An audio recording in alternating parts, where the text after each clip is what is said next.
So, I made a huge mistake. I bought into 4 different ad campaigns this year: Heritage, Precision, the watch that went to the moon, the watch built for racers. Then I pulled the actual secondary market numbers behind each one. 2 of those watches lost almost half their value the moment they left the boutique. The cheap one in the pile was worth more, right now, than the expensive one sitting next to it. None of that showed up in a single commercial I watched. So to prevent you from making that same mistake, I went and pulled real numbers, the kind dealers actually pay out, and lined them up next to what the brands are telling you right now. And I have all the info you need. What I am about to show you right now isn't a ranking. It's just what's actually true, watch by watch. And some of it is going to surprise you more than others. Rolex Cosmograph Daytona, Ref. 126500LN. Rolex calls it a tool watch, built for racers. It was born at Daytona International Speedway, where the brand became official timekeeper back in 1962. The marketing leans hard into utility, like this is something a mechanic might strap on before changing a tire mid-race, sweat and grease and all. Here's what a tool actually means, though. Something you can buy when you need it. Walk into a hardware store, buy a wrench. That's a tool. The Daytona retails for roughly $16,900 as of early 2026. Good luck finding one anywhere close to that number on a shelf. On the secondary market, it trades between $33,000 and $36,000, more than double retail, and it sells in a median of 11 days. That's faster than 98% of every other watch tracked on the entire platform. I get why the language works on people. Tool watch sounds humble, sounds earned, sounds like something a race mechanic would wear without thinking twice about scratching it. But a genuine tool doesn't require a 6-figure purchase history with your local jeweler before you're even allowed to buy one at list price. The Daytona isn't really sold anymore. It's rationed. Authorized dealers keep informal wait lists that can run years, and the people at the front of those lists are usually the ones who've already spent enormous sums on other Rolex pieces first. The secondary market is just where that rationing becomes visible, in dollars, for everyone else to see. And here's the detail most people miss entirely. The previous generation Daytona, the 116500LN, can be had for about $3,000 less than the current reference, despite being stylistically almost identical to a casual glance. Collectors who actually study the case geometry will tell you the differences are real. Sharper lugs, a slightly thinner profile, an upgraded caliber with a longer power reserve, a chronergy escapement that actually improves efficiency. But to 90% of people who'll ever see this watch on a wrist, it's the same watch for $3,000 less.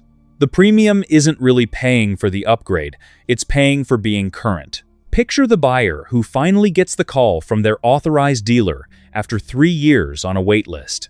They walk out with the watch they were promised, at the price they were promised, and within a week, someone online has already offered them double what they paid.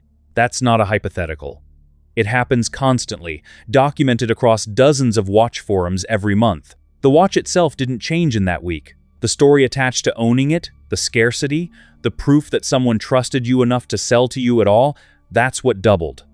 If that gap between the sticker and the street price feels dramatic, wait until you see what happens to the watch most collectors swear is the safest bet in the entire hobby. Before we move on to the next part, let me tell you this.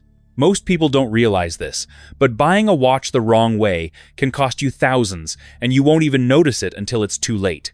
That's why I created a complete insider guide to buying watches. The goal is simple. I'll help you stop guessing and start buying smart. You'll find the guide in the pinned comment and description. Now, let's move on to the next part. Rolex Submariner, Ref. 124060 no date. This is the one people point to when they want to win an argument. See, Rolex always holds value. And for once, the ad and the math actually shake hands, at least at first glance. Retail sits around $10,050 as of the January 2026 increase. Secondary market price runs between $11,500 and $14,500, comfortably above retail, depending on completeness and condition. But look closer at why. Over the past 4 years, Rolex raised the Submariner's retail price by roughly 28%, cumulative, 4 separate January increases stacked on top of each other. The gray market premium hasn't climbed at nearly that pace. So when someone tells you, Rolex appreciates, what's frequently happening underneath that sentence is something quieter. The factory floor is rising faster than the resale ceiling, and the gap between the two is shrinking every January, not growing. That distinction actually matters if you're the one buying. A watch that appreciates because demand is truly surging is a different animal than a watch where the manufacturer just keeps moving the starting line closer to wherever the market already happened to land. The Submariner isn't getting more beloved year over year in some measurable, accelerating way. The retail number is simply catching up to where buyers already put it. I'll be honest about something here, because it bothers me a little. I think the Rolex always goes up narrative gets repeated so often by so many people who've never actually tracked a specific reference for more than a year that it's become almost unfalsifiable. Nobody checks, they just repeat it. The Submariner case happens to support the narrative right now. The Daytona 116500LN, down about 5% over the past 2 years according to watch charts, does not. Same brand, same decade. Wildly different outcomes depending entirely on which exact reference you're holding. A friend of mine bought a Submariner 2 years ago, specifically because someone at a dinner party told him with total confidence that you can't lose money on a Rolex. He still owns it. He's not underwater on it technically, but he's also nowhere near the returns he imagined when he handed over his card. The watch did exactly what watches like it tend to do. It held, roughly, give or take a couple $1,000s depending on the week he checks. That's a perfectly fine outcome for a luxury purchase. It's a fairly disappointing outcome for what he thought he was buying, which was something closer to a guaranteed investment vehicle with a strap. Let us move on. Patek Philippe Nautilus. Ref. 5,711/1A. Gerald Genta sketched this watch on a napkin in 1976, reportedly in 5 minutes, and the marketing has aged into something close to scripture since then. Patek barely needs to say anything about it anymore. The shape does the selling. And here, unusually for this list, the data actually outruns the hype rather than undercutting it. The 5,711/1A trades around $112,500 on the secondary market, up nearly 30% in a single year. Patek's own allocation system, the so-called wish list, means a buyer can wait years just to be offered the chance to purchase one at the printed retail price, which most sources put somewhere in the low 30,000s depending on configuration and market. This is the rare entry on this list, where reality is more extreme than the advertising copy, not less. I'll admit something here. Of every watch in this script, the Nautilus is the one I find hardest to evaluate with a clear head. Not because the watch isn't extraordinary engineering, integrated bracelet, the horizontal embossed dial, real, well-earned finishing for the category. It's that the price stopped behaving like a price years ago and started behaving like a referendum on social standing instead.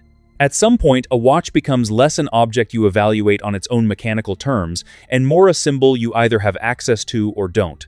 And that shift makes honest analysis legitimately difficult. I don't think that's a flaw exclusive to Patek. I think it's just what happens to anything scarce enough, for long enough, inside a culture that pays close attention to status. Think about what the wishlist system actually does to a buyer's psychology. You submit your name, your purchase history, your relationship with the boutique, and then you wait. Years, sometimes. By the time the call finally comes, you're not really purchasing a watch anymore in any ordinary sense. You're collecting on a debt the brand owes you for years of patience and loyalty, spending elsewhere in the collection. The 30% jump in resale value over the past year isn't really measuring how much more people love the Nautilus today than they did 12 months ago. It's measuring how much harder the wishlist has become to actually get through. The next watch I want to talk about is also a Patek. Patek Philippe Cubitus. Ref. 5,821/1A. Patek positioned this one as the next Nautilus. New silhouette entirely, a square case with rounded corners, described at launch as the brand's boldest design swing in decades. Watch Press called it a turning point. Some compared the unveiling itself to a genuine industry event, so you'd expect the secondary market to be sprinting toward it the same way it sprinted toward the Nautilus back in its early years. It isn't. Not yet. Collection-wide, Cubitus secondary prices actually fell 2.3% in the first quarter of 2026. Value retention across the line sits meaningfully below both the Nautilus and the Aquanaut, Patek's two other steel sports collections. Supply remains tight enough. A year and a half after launch, that trading volume stays thin, which means a handful of unusual sales can swing the average sharply in either direction on any given month. But right now, those swings are pointing down more often than up. The story being sold at launch was the next icon. The data, 18 months later, is saying something closer to "we'll see." A genuine future icon, by this point in its life, should be showing some teeth on the resale floor, some early signal that buyers are willing to pay above retail just to skip the line. The Cubitus hasn't shown that signal yet. Maybe the wishlist system simply hasn't had enough time to work its usual magic on this particular shape. Maybe collectors are still deciding whether they actually like the square case as much as the press release insisted they would. Either way, maybe was not what got promised at the unveiling. Patek's two big recent swings landed in completely different places. Audemars Piguet's flagship icon has the opposite problem. It's not underperforming, it's just impossible to actually buy. Audemars Piguet Royal Oak Ref 15510ST. AP markets the Royal Oak as the watch that democratized luxury sports watches. Genta designed it in 1972. He was the same designer behind the Nautilus 4 years later as a steel watch bold enough to compete head-on with gold dress pieces in a market that had never taken steel seriously before. Democratized is the word AP's own materials keep reaching for, decade after decade. A truly democratized watch should be, accessible, reachable. The 15510ST currently trades roughly 30% above its own retail price, and that gap actually widened through the first quarter of 2026 rather than shrinking. Waitlists for the more popular dial configurations, the blue ones especially, run well past a year at most authorized dealers. Nearly every in-production Royal Oak reference trades above retail right now, across the entire collection, not just the flagship steel model. So what exactly got democratized here? Not the watch.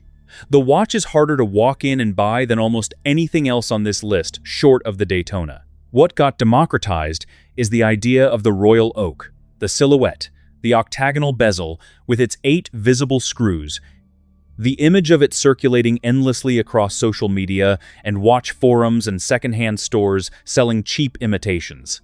That image is everywhere now.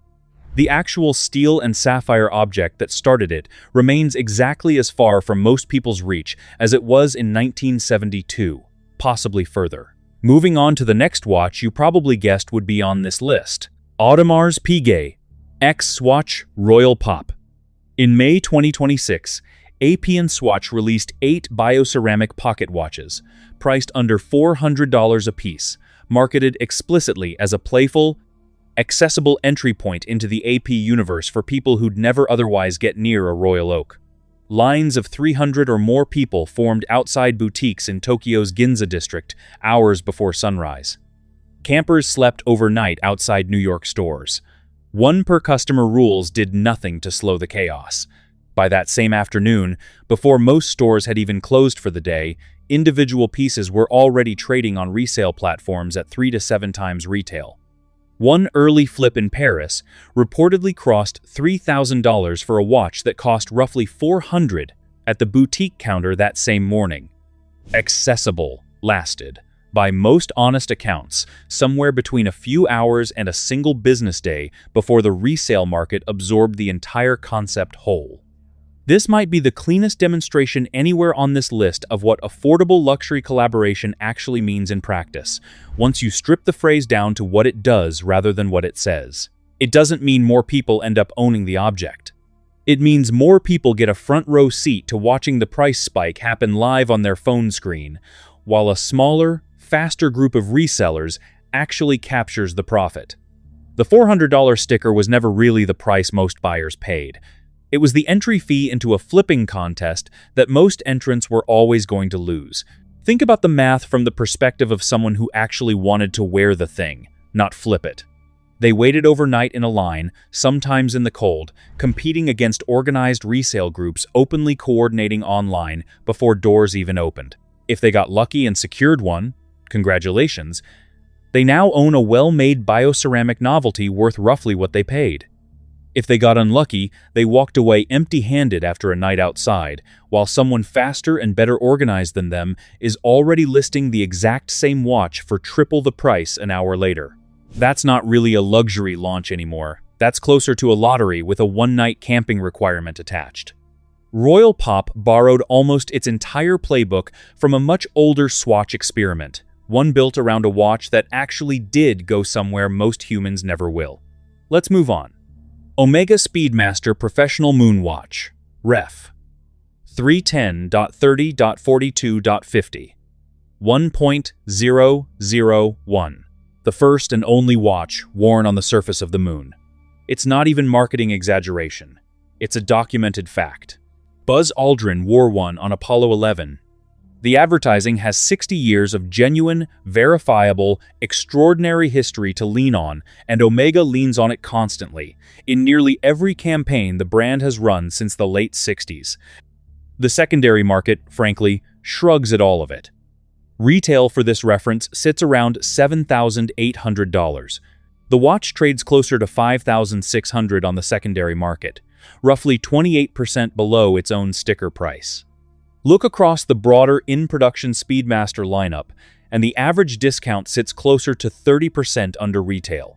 Real history, genuine heroism, even, by any reasonable measure, none of it moves the resale needle, because the secondary market was never pricing the moon landing in the first place. It's pricing supply against demand for a watch Omega manufactures in numbers large enough that scarcity simply never enters the equation the way it does for, say, a Daytona. The Daytona and the Moonwatch are both chronographs with serious, legitimate historical claims behind them. One trades at more than double its retail price. The other trades nearly a third under it. The difference isn't the story each watch tells. The story, if anything, favors Omega. The difference is the waitlist, or in this case, the total absence of one. The next watch noticed exactly how much that story was worth, and built an entire cheaper watch out of it. Swatch X Omega Moon Swatch, Original Mission Collection. Here's the contrast that makes the Speedmaster story actually land. In March 2022, Swatch released a roughly $260 bioceramic homage to the Moonwatch and triggered genuine retail riots across multiple continents. The marketing called it a cultural phenomenon almost immediately, and for about 2 weeks, it absolutely was one.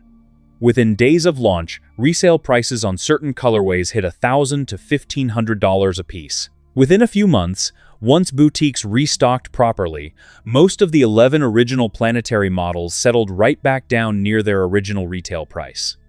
Today, the typical Moonswatch trades close to what it sold for on day one. Only 1 or 2 colorways, Mission to Neptune, chief among them, still command a genuine premium, sitting around $820 against an original sticker of $260.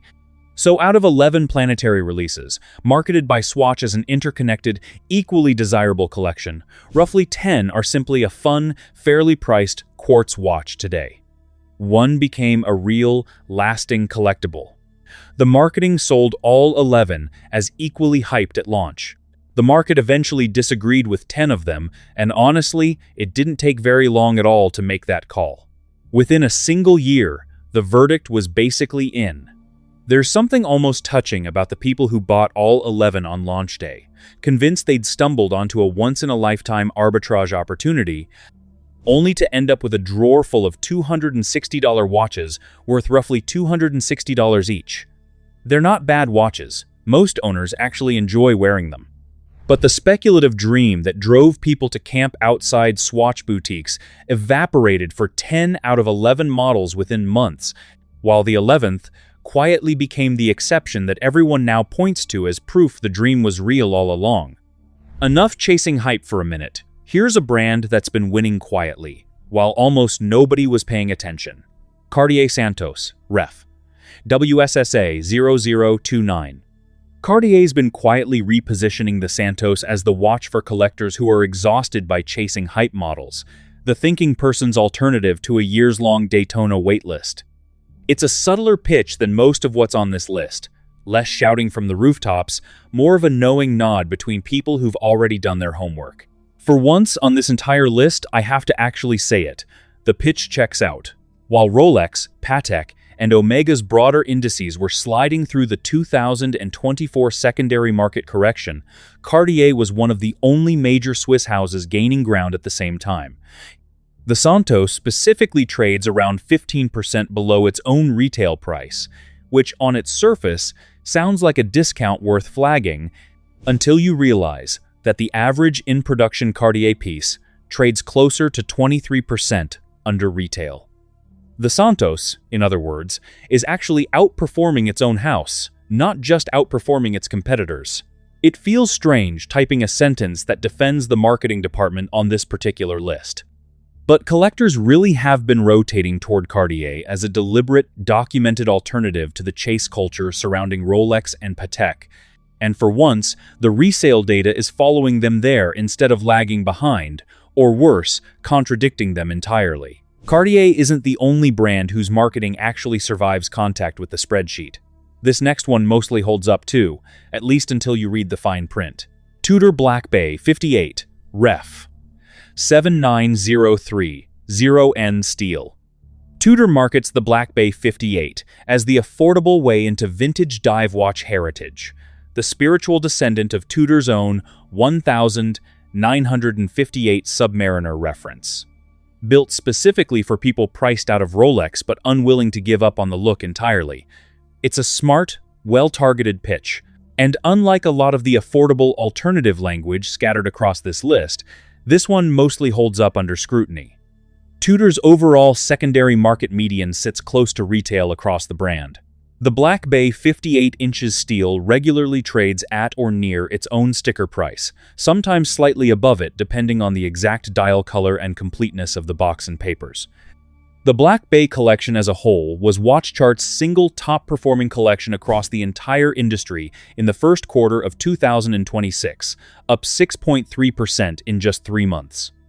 That's not a quiet discount watch losing value somewhere in the background of the market. That's a watch actually doing close to what its own brochure claims it does. Same collection name, same case shape, same heritage story stamped on every page of marketing. Swap out the metal, though, and the math changes completely. And still on Tudor, let's talk about the gold examples. Tudor Black Bay 58, Ref. 79018, V18, karat gold.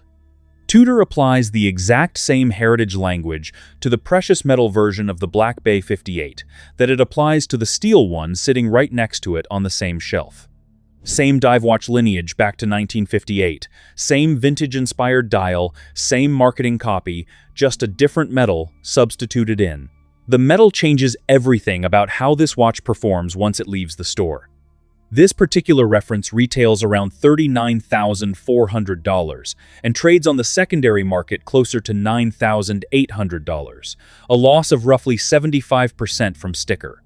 Set that next to the steel 79030N holding firm near retail, and you're looking at two watches from the literal same collection, carrying the identical heritage story, separated by something close to a 70-point swing in how the actual market values them once real money changes hands. Here's the part nobody puts anywhere near the advertising copy.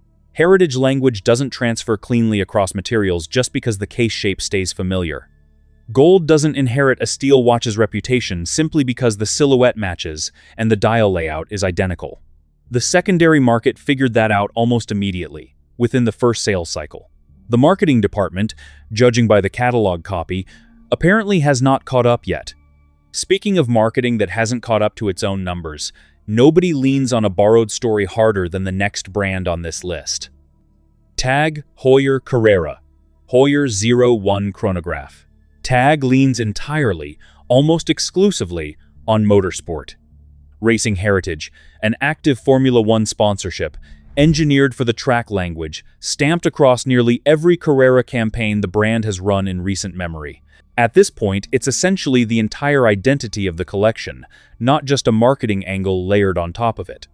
The WatchChart's Carrera Index has fallen more than 10% over the past 5 years, while the overall secondary watch market climbed during roughly the same stretch. Individual references within the collection are down anywhere from 3 to nearly 18%, depending on exact configuration and dial. This isn't a single weak reference quietly dragging down an otherwise strong collection average. It's the entire collection moving in the same direction, consistently, year after year. So the brand keeps spending heavily, very publicly, to associate itself with one of the fastest and most prestigious sports anywhere on Earth. And the resale market keeps drifting the opposite way regardless of how loud the sponsorship gets. Motorsport branding clearly still sells the watch off the shelf at the moment of purchase. It appears to do remarkably little to keep that value intact on the shelf after the sale closes. It raises an honest question worth sitting with for a second. Does sponsoring a Formula One team actually sell watches? Or does it just sell the idea of watches? The abstract feeling of speed and precision? While the resale buyer down the line evaluates something entirely different, namely whether they personally want this specific chronograph on their wrist for the next decade. TAG's marketing budget is built around the first question. The secondary market only ever answers the second one, and it answers it repeatedly with a discount. TAG lost ground while leaning on speed. The next brand lost almost as much ground leaning on something else entirely: pure visual shock. Hublot Big Bang, Unico Chronograph. Hublot calls itself the future of watchmaking, a phrase repeated across nearly every Big Bang campaign for roughly 2 decades running now. Constant high-profile collaborations, Ferrari, Berluti, assorted tattoo artists, each one implying growing scarcity, growing desirability, the unmistakable sense that this watch is only getting hotter with every passing collaboration. Standard Big Bang references have lost close to 30% of their value over the past 5 years, full stop. And when industry trackers recently noted that Hublot slightly outperformed the broader secondary market in early 2026, gaining a fraction of a percent, while the wider market actually declined, that small headline is doing an enormous amount of quiet, unacknowledged work underneath it. A watch that's already fallen this far has very little room left to fall any further. Outperforming from somewhere near the basement floor isn't remotely the same thing as winning a real comparison. It's worth sitting with how differently this same story would read if a financial advisor described it instead of a watch marketer. Nobody would call a stock that lost 30% over 5 years, then gained a fraction of a percent in 1 quarter. A comeback story. They'd call it a small bounce inside a long decline, and they'd say it plainly. The only reason the framing shifts when it's a watch instead of a stock is that one of those 2 products comes wrapped in 60 seconds of cinematic advertising, and the other comes wrapped in a quarterly earnings call. Nobody outside finance ever watches. If a brand built almost entirely on flash, collaborations, and Western marketing instincts can lose this much ground this fast, the next brand on this list should worry you even more because it's marketed as the one playing by completely different rules. Grand Seiko, Heritage Collection, Spring Drive, for example, SPGA 211 Snowflake. Grand Seiko's pitch to Western audiences leans entirely on contrast. Swiss-level finishing, fully in-house movements, vertical integration most Swiss manufacturers can't actually match at any price, all without the inflated Swiss price tag or, as the narrative often implies, the inflated Swiss ego that comes attached to it. It's positioned consistently as the smart alternative, the choice for people who've already done their homework and refuse to overpay for a logo. The Snowflake retails around $6,900 and trades closer to $4,600 on the secondary market, roughly a third under retail. That figure is actually fairly typical for the brand, not an outlier. Grand Seiko's brand-wide average value retention sits at negative 34%, weighted across 89 separately tracked models on WatchCharts. That's a steeper average discount than Tudor, steeper than Cartier, and sits in almost exactly the same range as Hublot.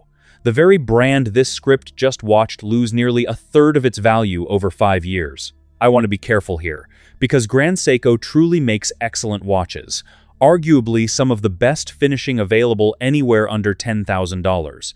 Full stop. No qualifiers needed.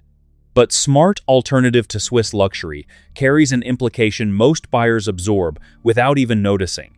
That the smart money treats Grand Seiko like a genuine financial asset, the same way it treats certain Swiss steel sports watches.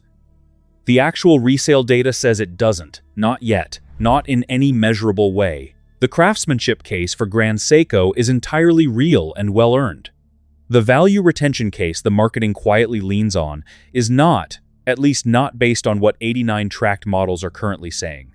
This one stings a little more than the others, honestly, because Grand Seiko deserves better than to be lumped in with Hublot on a value retention chart.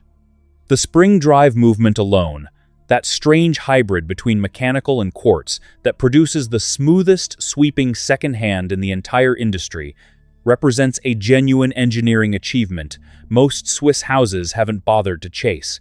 None of that shows up in the resale number. The resale number only ever measures what buyers are willing to pay later, not what the watch actually deserves on its own mechanical merits. So here's what 14 watches and one fairly unforgiving secondary market actually showed me, taken all together. The brands that talk the most about heritage, history, and meaning are frequently the ones the resale market cares about least. The watches that say almost nothing in their own marketing, the ones rationed by waitlist instead of sold by slogan, are the ones people quietly fight each other to buy used. Scarcity moves price. Story moves attention. Those two forces only occasionally point in the same direction at the same time, and no advertisement is ever going to be the one that tells you, honestly, when they don't. So, which one of these surprised you the most? Let me know in the comments. Like this video and subscribe.